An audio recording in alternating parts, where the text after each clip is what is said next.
So we're going to start with bullish reversal pattern, which is I'm going to start with US30 on the 4-hour time frame. On the 4-hour time frame, look at this. So it's something that you know that US30 and SR have been selling for a very long time now. So if you look at this carefully, we have a falling wedge would be something that looks like this. This is not a falling wedge, it's a reversal pattern, which is a flag or channel. But a falling wedge, like I said, that it has two triangles that kind of intersect at the far end. But this is how a falling a wedge that would be a reversal pattern would look like, because when it's a continuation, which is you have this impulse, it has this leg, then down, then continues. But when it's a reversal, you have a market trending to the downside and then prints a pattern like this and then change direction to the upside. That is why it's called the reversal, because the overall was trending to the downside, and then when it failed to continue, it went to the downside. So that is what it means. So if you look at this, we have the support level, which is another thing that I can add over here, is that we have an inverse head and shoulder that is forming. So why would you not have taken this buy, right? But a falling wedge would be something that looks like this, right? But it's now a reversal, not a continuation pattern. And this type of pattern is honestly one of my favorite pairs, because it always plays out, Sorry about that. Then if we can go to another one. Okay, guys, sorry about that.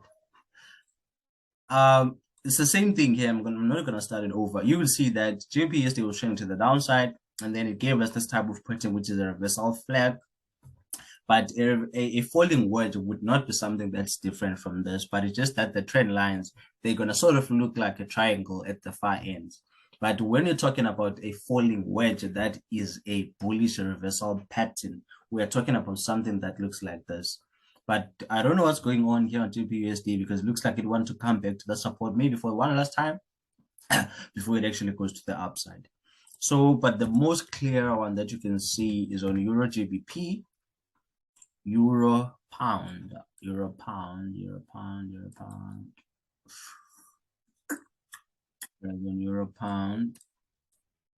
Yeah, I think it was this one. So this is how a falling wedge, that is a reversal pattern, that would look like. But to be honest, I'm not gonna lie, they look like flags more than they look like reversals patterns. Which time frame was it?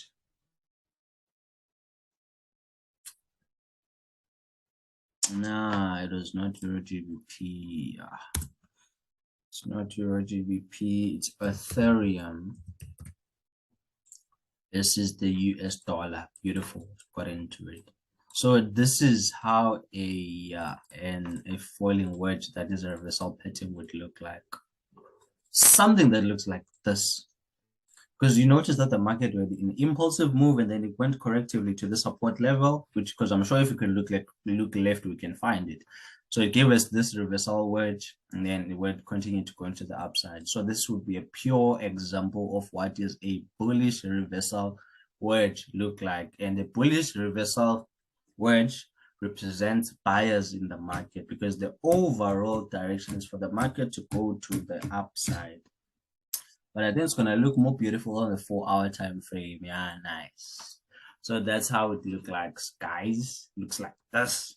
Then the last one is a rising wedge. That is a bearish reversal, right? So let's go into the DXY. Let's check into the DXY and show you a pure. You see this? This is what this is a perfect example of what a rising wedge, that is a bearish reversal, would look like. Pure example of what is a bullish reversal looks like. But there is a catch here, because should this continue going to the upside, then it will now be an expansion channel, because it's continuing with the direction that it got into. But we would say that the likelihood is more with the sellers more than it is with the buyers, because if you look inside, we have what? An emerging head and shoulder. We can even a double top there if the market is giving us the last touch before going to the downside. Then it's going to give us a fourth touch that would confirm that we're going to go to the downside, or we would have came down or wait for that. Then if you get the retest, then that is how you're going to sell. It's not about the pattern, it's about how you use it. And then a second one, a rising wedge that is a reversal pattern, would be this one that I highlighted over here. This is how a bearish reversal pattern would look like. Right? It's not a continuation, because if it was a continuation, then we're going to have this impulse, then this correction, then the continuation. But if you look at how it started, it was sent to the upside, and then it's now reversing because it's not continuing anymore with that direction. So same here, same here, same here. Impulse move to the upside, then this is a correction, and then it even formed the double top. So we have this pattern. We have a double top, we have a head and shoulders, we have a candle that had a long wick that served as a reversal candlestick. Then the market, boom, went to the downside. So when I'm talking about how you use this, you would have entered there, or at the breakout, or at the retest, and go to the downside. So this is how this type of pattern would look like. And then the last one that I would show you was on odd 8 odd cat. I used to like this pair, but I had to vie.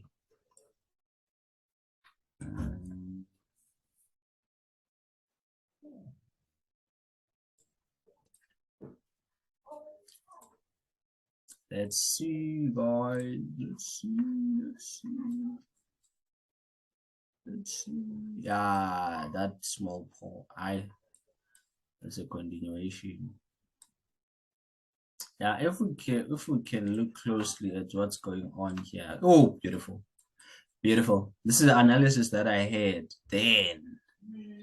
Right? So if you look at this, if I can just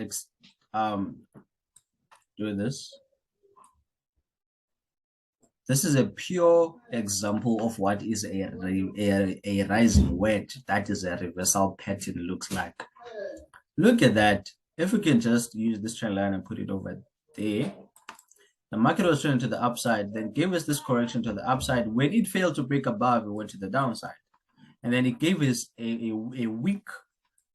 And I made a video on wicks and how you can take advantage of them, because sometimes the wicks, it's sort of a manipulation to trail your stop before the market can actually go into the direction it was intended to.